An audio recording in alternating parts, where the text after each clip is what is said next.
Hello, and welcome to what should be the culminating episode in our little series on applied psychometrics. Today, we're going to try to tie all the pieces together. We've looked at a variety of little persnickety subtopics having to do with reliability and validity and so forth. And there's always a danger then that you get so lost in the individual weeds that you can't see the meadow anymore. Time to move to the meadow level. We don't begin life or begin as psychology students interested in tests as such. We begin by being interested in interesting things. So if we happen to be intrigued by psychology, we're fascinated by various sorts of mental abilities and disabilities, personality traits and quirks, and so forth and so on. That's what we really are interested in. The tests become interesting because they enable us to actually study in a principled way the stuff that is intrinsically interesting. So all of the things that we've been studying, all the little details about types of reliability and so forth, are really only fully appreciated in the context of putting together a test. So that said, that's what we're going to be looking at today, the process of developing a test. And this is still kind of abstract, but what I'm going to try to do is to weave a couple of real life examples through it, intentionally chosen tests that are of good quality, but not perfect, so I can point out little flaws in the development. Test developers, even brilliant psychologists, are human and are flawed and also have limited resources. We can't always do all the things that we dream of doing. So here's our step-by-step guide. And I hope you're not going to be surprised to hear that the first couple of steps involved in developing a test don't actually involve anything to do with creating a test, at least not directly, because we have to start with the bigger question of, hey, what do I want to measure here? What is the construct in which I'm interested? And even if I can name it right off the bat, I still have to face the challenge of putting it together in a coherent way, as I'm trying to do here now. I always like this quote. It's from a very, very boring research methods textbook that I had to read many years ago, but there's this one marvelous quote in it. Testing a hypothesis is easy. Finding a hypothesis worth testing, that's hard. And this is very much true in the world of developing a test as well. It's not really that hard to do all of the number crunching involved in test reliability studies and validity studies. The hard thing is coming up with something worth it in the first place. So again, remember, test is only a measurement tool. We're really interested in what we're trying to measure. But in order to even hope to do that well, we have to have some initial understanding, some conceptualization of what it is we're trying to get at. As always, there's an exception. There are some tests designed purely to predict like one practical outcome. If we let you out of the hospital today, will you kill yourself in the next 4 weeks? With no guiding theory behind them, that sort of thing. Those are the exception that proves the rule, though. They're still relatively rare. And even then, you have to have some idea what's going on to lead up to the outcome you're concerned with. So again, generally speaking, there is an underlying construct of some sort. So, I come up with something, I'm going to measure narcissism, and now I've got to sit down and figure out, well, how is that really defined? Like, what would be a good, comprehensive, definition of this construct? So, yeah, I'm going to have to do some reading, and I'm going to have to do some thinking, and maybe some consultation with other people who already know something about the subject.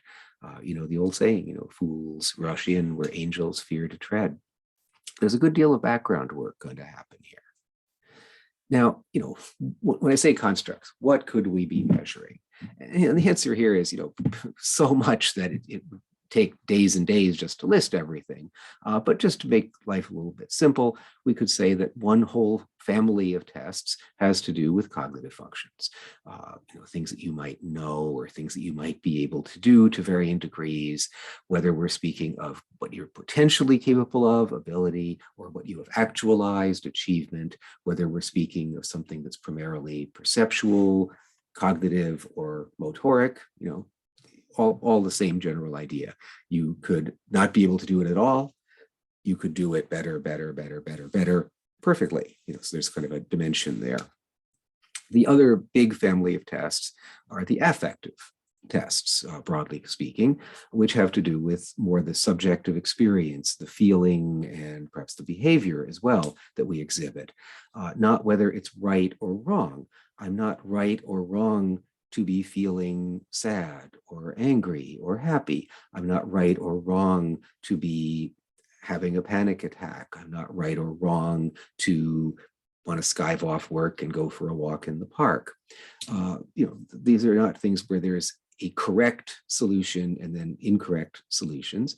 They're preferences. They're ways in which we lean in life.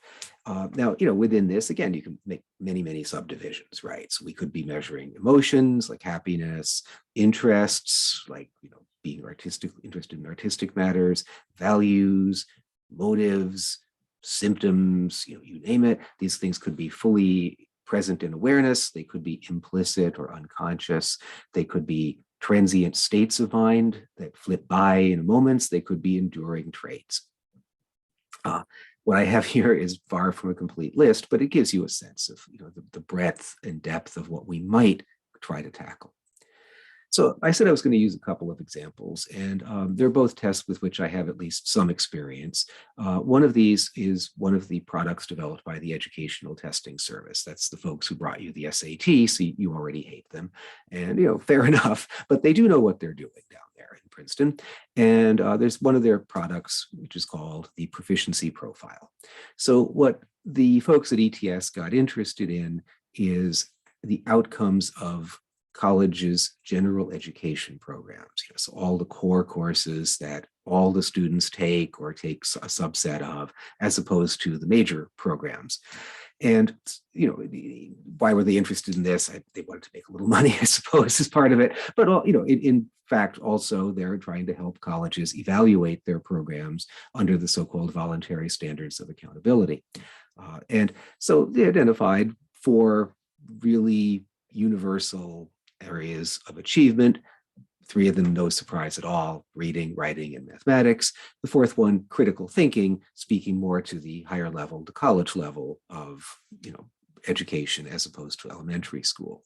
Now, each of these is a complex construct. Reading, critical thinking, mathematics, none of these is simple. So they had to do a good deal of literature review and so forth to define them. I'll show you just examples of 2 of these.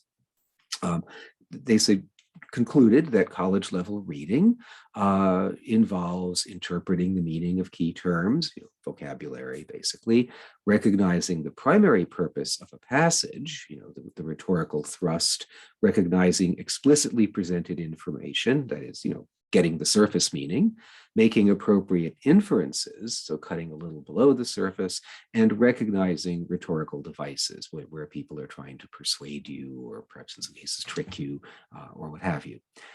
Likewise, critical thinking, I won't list them all out loud, but can also be divided into a number of subheadings, so to speak. I will observe that critical thinking is a real tough one to define. And ETS has made some decisions here that narrow the scope of what they're measuring. They're really looking at what you might think of as higher level inferential reading more than anything else. But this is at least a clear definition of what they're trying to get at.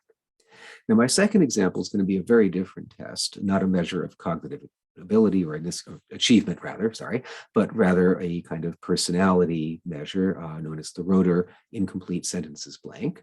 This was developed by a clinical psychologist, Julian Roeder, who wanted a quickly administered test, something you could, do, in group settings and without spending a whole lot of individual time on it, that could do 2 things. serve as a kind of initial screening test to identify maladjusted people. This, of course, required him to do a good deal of work defining adjustment. And secondly, to provide useful qualitative information that could help us as a counselor to conduct a more efficient and effective initial interview, clinical interview with the client, and or to help us to formulate the case to understand the person more fully.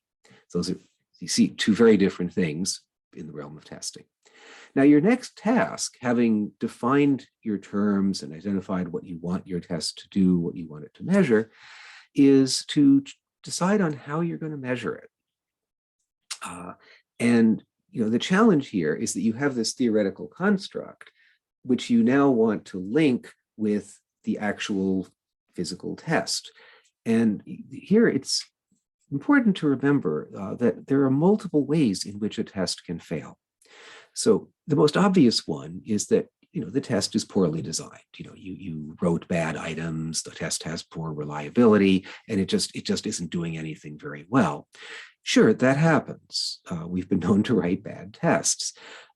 But a second way a test can fail is a little more subtle, and that is if you haven't done a very good job of defining the underlying construct, then however good the items you write are, they're not going to really tap into what you're truly interested in. I added in parentheses here that there's also some risk that what you're trying to measure doesn't really exist. Let me explain. Super eminent early psychologist Edward Lee Thorndike is said to have said, if something exists, it exists in some quantity and can, in principle, be measured. I don't think he sounded like that, but what the heck? What is he saying? If it's there, like some of it is there, and at least in theory, there should be some way of measuring it.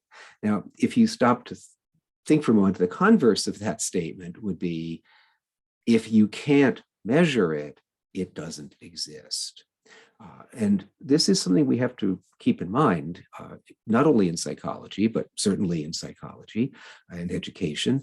There may be things that we think are important aspects of the human mind that, well, we're just wrong. And don't feel too badly about that, because our pals over in physics and chemistry and biology have done the same thing over and over. At one time it was believed that there was this stuff called phlogiston, that this is what was released when you burned something. So you burn wood and the phlogiston is released, and that's all the heat and light and energy, and then you're left with this little residue of ash. Yeah, if you haven't heard of it, it's because there's no such thing, but it took a good deal of failed experimentation before the world of chemistry finally acknowledged, yeah, there's no such thing. It's a whole different process. And some of the stuff that we're interested in as psychologists may fall prey to the same sort of fate. As one example that drives everybody nuts, in over a century of trying, no one has come up with a reliable or valid test of so-called learning styles. And there's widespread suspicion that they just ain't no such thing. So if you don't hang up the phone, so to speak, right after that, you can go look it up and see what the evidence is. Now, the third possibility is the most subtle of all. And that is if, the construct is there, it's real. Yeah, you did a good job of constructing test items, but the way you're measuring it just doesn't match what it's really like. And that's subtle, but I can give you a very easy example here. It's generally thought that there are some aspects of the human mind that operate on an implicit, or if you will, unconscious level. And one likely candidate here are what are traditionally called defense mechanisms and unconscious coping skills, if you like. Now, that's a really interesting idea. And one would love to have a good set of procedures for evaluating, testing, measuring defense mechanisms. One strategy that's been tried that's had very little success is to write self-report inventories, survey instruments for this purpose. Now, someone who's very critical of the whole idea of any kind of unconscious level of the mind could point to the failure of these self-reports and infer that there's no such thing. Defense mechanisms just aren't real. They're something that Freud dreamed up in some fervid fantasy state, and that's it. But when you stop to think about it, why should I be able to tell you what I'm doing on an unconscious level? It's just a bad fit. And you really need some other way of measuring defense mechanisms, if indeed they do exist. Again, you can go look it up. There are some strategies that have proved fruitful. Self-reports, though, very limited.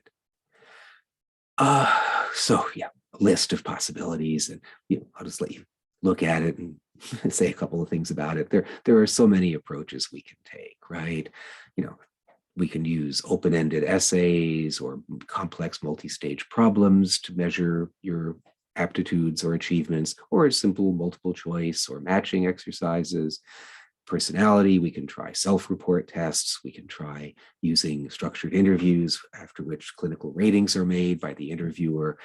We can try so-called performance-based or sometimes called projective tests, like, what story do you tell me in response to that picture? Whole range of things. And this is not an exhaustive list. It's just a good beginning. Now, the textbook I use in my assessment class doesn't really go into the whole question of choosing how to measure it. I think that's because these textbook authors in assessment tend to be people who've mostly worked with multiple choice achievement tests and and maybe essay tests, and that's what they're used to. So what he does go into, Gregory, that is this idea about what kind of scaling method you're going to use. I'm telling you that's just a subset of the bigger question of how am I going to measure it in the first place? But there are important decisions to be made here. What kind of scaling am I going to use? Am I going to try to place people into categories? Am I going to rate them on dimensions? Am I going to have, yes, no, or true, false items, or those, like 5 or 7 point Likert type scales, strongly disagree, etc.? Do I use a forced choice format on a personality test? Which of these is more true of you? I would like to go for a balloon ride, or, I would like to spend a day in the archives of my library. I just made that one up. I'm not sure what it would measure. Now, okay, there are all these different possibilities out there, but that's a small subset of the bigger question. So back to our examples. The ETS proficiency profile, well, these folks wanted a test suitable for group administration, easily scored by an automated system, so computer scoring, no need for hand scoring. And they wanted it to be primarily, though not exclusively, a norm referenced test where you'd get a standard score that would show where you stand relative to other people in your year of college, let's say. So their solution, this is ETS, it's no big surprise, was a multiple choice format. Now, one obvious drawback here is that however clever you are at writing multiple choice items, and the folks at ETS are very clever at it, you can't actually measure writing that way. You can only measure sort of proofreading and editing, like what's wrong with this sentence and how should it be rewritten, if at all. That's a limitation, and you have to keep these things in mind. Now, Roeder had somewhat overlapping goals, but of course distinct because he's not measuring, academic achievement. He did want something suitable for group administration. He definitely wanted something that wouldn't take too much time and effort to score. And he also wanted to allow the person taking the test to have some freedom to construct their own responses so they could actually tell you what was on their mind as an individual human being, rather than simply agreeing or disagreeing to a number of prefabricated statements. So his solution, given the fact that it's called the Roeder incomplete sentences blank, shouldn't be a surprise. It was a sentence completion format. Now, there is a drawback here. Sentence completions cannot be scored by an automated system, at least not very well. So you do have to have a trained clinician spend at least a few minutes evaluating each test protocol. Yeah, it's a trade-off. Now we're finally getting to do something. We've decided, we know what we're measuring, we know how we want to go about doing it. So we now start drafting items for our test. This is when Hermann Rorschach starts folding paper to making plots, right? It's like, that's an interesting one. This is where your professor starts writing items to put on a multiple choice test, etc. Great. Now, as you're doing this, you want to be careful to adequately sample the domain that you're interested in.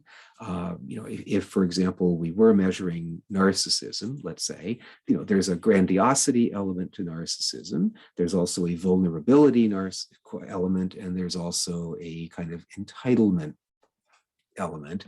And you would want to have some items tapping into each of those and not solely a test of, say, grandiosity.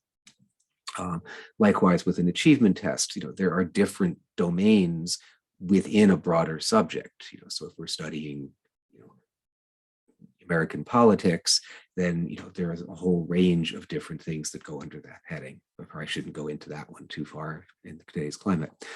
Often in professional test development, occasionally, actually, a teacher will do this, although it's pretty lot of work for just writing your midterm for 30 students. You'll use what's called a table of specifications. I'm going to show you an example of that in a moment. General rule here is, look, some of your items aren't going to work very well, so write more than you need. I was taught write about twice as many as you're going to want. Some people say that on achievement tests, you can get away with less than that. Sounds reasonable, but certainly on a personality test, no matter how good you are, a lot of your items in the end just won't work that well. Now, if we're talking about achievement tests, another thing to keep in mind is what level of cognition we're asking for. And you'll often hear of so-called Bloom's taxonomy. There are different versions of this depending on which edition of Bloom's works you're looking at. This, I believe, is the most recent one here. At the lowest level, there's just straight up factual knowledge, right? Remembering knowledge. One rung up from that, you have comprehension or understanding. So things now have been reworded, reframed a bit. Do you still know what's being talked about? From there on up, things get increasingly challenging because first you're being asked to actually use the information, solve this problem using the formula you've been taught. Analyzing problems, or analyzing situations, what's really going on below the surface here. Evaluating, how good is this test, for example, and creating at the highest level, actually generating whole new things. It's a complicated system. 6 levels is a lot. Notice, it's this pyramid, right? Like you have to know before you can understand, before you can apply, before you can analyze, et cetera. The ETS people use a simpler 3-tiered one, remembering or knowledge, understanding or comprehension, and thinking, which is basically everything from application on up. In practice, most of their higher level items are analysis and evaluation in nature. This is just to show you what a table of specifications could look like. So, we're developing our fancy midterm exam, and I have, 5 different course objectives, student learning outcomes, or mod units that we've covered. And I want to have a certain number of items relating to each one. And I've also got different levels of item, so I want to say, well, I only want to have about 10 remember items, straight, boring, rote knowledge. And I want to have about 7 that are rung up from that. I really want people to apply what they're learning. So I'm going to ask for about 13 of those, and then 5 super high level analysis ones. And then you break it down as you see, so, okay, what I need are, 2 application questions for objective 2, et cetera. It's actually a good practice. I will say most of us as professors and high school teachers and all don't go to that much trouble in designing our tests, although it helps to kind of have it in your mind, as you're writing items, so you're thinking about it, at least to some extent. So, the ETS profile, they do that sort of table of specifications things like champs. They are the champs. In the end, what they wanted was a test of 104 items that could be administered in 2 hours, 27 in each of 4 domains: reading, writing, critical thinking, mathematics. By the way, there's more complex stuff to do with this test. I'm just giving you one aspect of it. They mostly wrote items at the understanding, analysis, and evaluation levels. And of course, they had to write a lot of items and try them out in the early stages. I'm not even quite sure how many, but my guess is they probably tested out 3 or 4 items for every one that made the final cut. I'm not going to read this whole thing at you, but it's not actually on the test, but it's an example of the kind of question that's on the test that is provided by ETS. So here you have a reading item. There's a reading passage. Certain literary theorists claim to see no difference between literature and criticism. And then the author kind of comes around to saying why he thinks that's not true and how we can actually distinguish between literature such as poetry and criticism.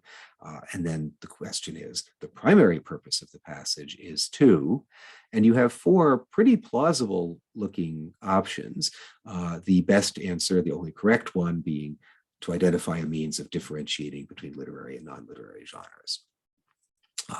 Example, critical thinking item, someone has written an essay claiming that an increasing number of residents in Clarksville are rejecting conventional Western medicine and adopting alternative forms of medicine, particularly herbal remedies. And they provide, some kind of evidence for this. Then we're asked, which of the following would be most useful in evaluating whether the assertion made in the first statement is true? And you have 4 things that, again, all superficially look pretty plausible. But what you're really wanting to know is whether the increased sales reflect an increase in use. See, these are actually pretty challenging questions because you're only going to have about a minute for each one, too. Now, how about Roeder? Well, mostly he derived his sentence stems from existing measures. I think there was a good deal of informal testing out of different stems and different sets of stems here. Stems are the beginnings of sentences, by the way. But the manual honestly doesn't make it very clear how the stems were selected or evaluated during test development. So we're left a little bit up in the air about that. The scoring criteria were developed very carefully because, again, here you don't just say the answer is D. It's, well, somebody wrote, back home, my sister is a pain in the neck. And now you're wondering, well, how adjusted or maladjusted does that suggest the person is? So we developed a 7-point scale with general guidelines for each level, from very positive statements to very conflictual ones, and also provides us with examples drawn from samples of people who've taken the test that should be scored at each level. So it's like, oh, that gets a 4, it's mildly conflictual, etc. Now, our next step, we have this pool of items, a kind of draft version of a test. We now need to assess which items are the good ones and move towards having a final version of the test. So we run some initial studies, mainly looking at reliability and item qualities, item whole correlations, or with achievement tests, things like the item discrimination index. Maybe we also run some initial validity studies while we're at it, especially if we have limited resources and or time. The samples here are definitely convenient samples, whoever we can get, usually not very big. We call them pilot samples because we're piloting the test. It's a trial balloon, so as they used to say in advertising. So you have to just think about this. What forms of reliability are relevant to, are important to the test that I'm trying to develop, and I have to assess those. And again, I may or may not choose to do some kind of validity check at this stage as well. Now, whatever the results are here, I'm going to use those to make some further changes. So, in the case of the proficiency profile, logically, internal consistency is what mattered the most. I have 27 items supposedly measuring reading. So, they looked at that, and the reliability coefficients tend to come out typically in the low to mid 80s, 0.80 up to as high as 0.89. For the Roeder measure, inter-rater reliability seems more important because there is judgment involved in deciding how to score the items. And again, typically you find in the studies that Roeder ran that the correlation across judges, across raters, would be above 0.9. Now we have to do some revisions. Some of the items are bad, just pitch them. Some, if we need to save them, we may need to do some revision to and fix them up a bit. If we had done a nice job to start with and have had a little bit of luck, we may have enough items that made the cut that we have a final test. If we either were sloppy or unlucky, or a little of both, we may need to write some new items or do some revision and run more pilot samples. So it can be an iterative process where you're try it out, okay, fix it a bit, try out the new one, fix it a bit, try out, now we got what we want, and we move forward. Again, it's worth investing in those early stages so you don't have to do 3 rounds of revisions, though. That's why those first 2 steps are so important. And now we're getting close to the end, because we've got a final test and we have just a few things left to do. Part of this process will be, if we want to have it be a standardized norm referenced test, we need to start putting together norms. And I'll come back to that in a moment. We also very much need to run at least 1 or 2 good validity studies to show that the test is doing something other than just measuring some random thing. So we're trying to build our case for construct validity, right? And the more creative validity studies you can run, the better. We have to, come up with the test materials. And again, if it's just a paper and pencil test, that's easy. You just print the thing out. But if you have some kind of test that requires manipulables, you're going to have to, find a factory to make the manipulables, or find them in your local toy store or something. And of course, you're writing a manual. Sometimes just 1 manual. For most tests, probably 1 manual. Logically, though, it's divided into 2 sort of sections. And for some tests, you actually have 2 separate books here. The user manual is what you need to know in order to actually use the test, to administer it, score it, interpret it, and so forth. And so that will typically include some of the technical information that you absolutely need, like the standard error of measurement, for example, but not all the details about test development and psychometrics and all. All that would go into the so-called technical manual, or the technical chapters of a single volume manual. Yes, we're almost there. So, the ETS folks, they do run validity studies. I'm only citing 1 here, in which early study, they demonstrated that scores on the proficiency profile did correlate with several criterion measures. And, in this one study, which included over 5,000 students, they showed that students who had completed more of their general education requirements tended to get higher scores. Students with higher grade point averages tended to get higher scores, all suggesting, both suggesting that the test is measuring something relevant to the achievement of those gen ed goals.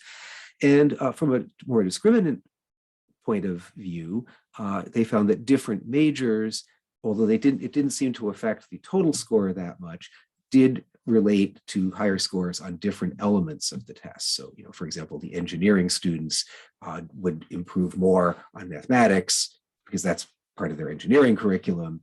The students in humanities would actually improve more on critical thinking, because in addition to gen ed, they're also really studying critical thinking in their various literature and philosophy classes. ETS folks are, again, they are champs. Like most or all of their products, the proficiency profile does have one real Achilles heel.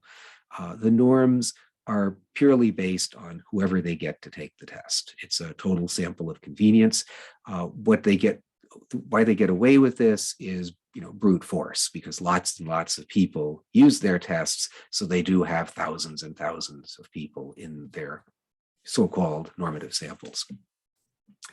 Again, that's not as good as having a stratified sample, of American university students, but that would also be very complicated and expensive. Whereas the kind of norms they're getting, not only are they free, but we pay them to take the test, and then they use our data.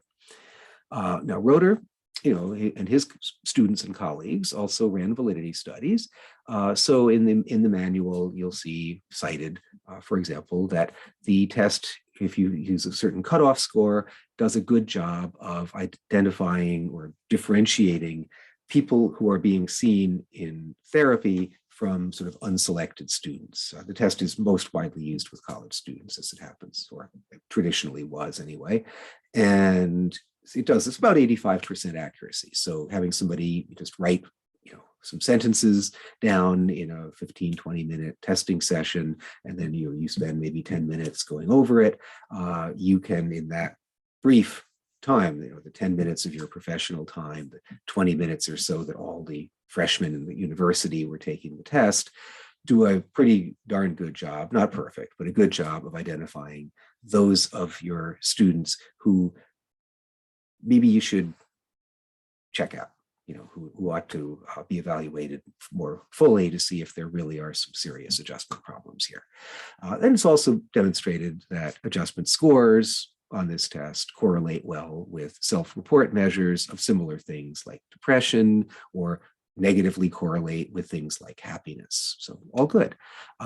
Here too, you have a weakness in the norms. The normative sample is pretty small. It's in the hundreds, not the thousands. It's not terribly small, but it's small. And worse than that, they are drawn from just very few schools. So it's very much of a convenient sample and doesn't necessarily resemble, American universities as a whole. A major weakness of this test, though, has to do not with its scoring, but with the interpretation side, the qualitative interpretation side. There really aren't any formal studies of that reported in the manual. So we don't know how useful it's going to be. We have these little demonstrations, clinical demonstrations. Here's a case, and here's what they wrote, and here's what we can infer about them. But we don't have, hard data here. So wrapping it all up, test development, again, is basically tying together everything we've studied. There was no reason to study psychometrics if you're not interested in the underlying concepts that we want to study.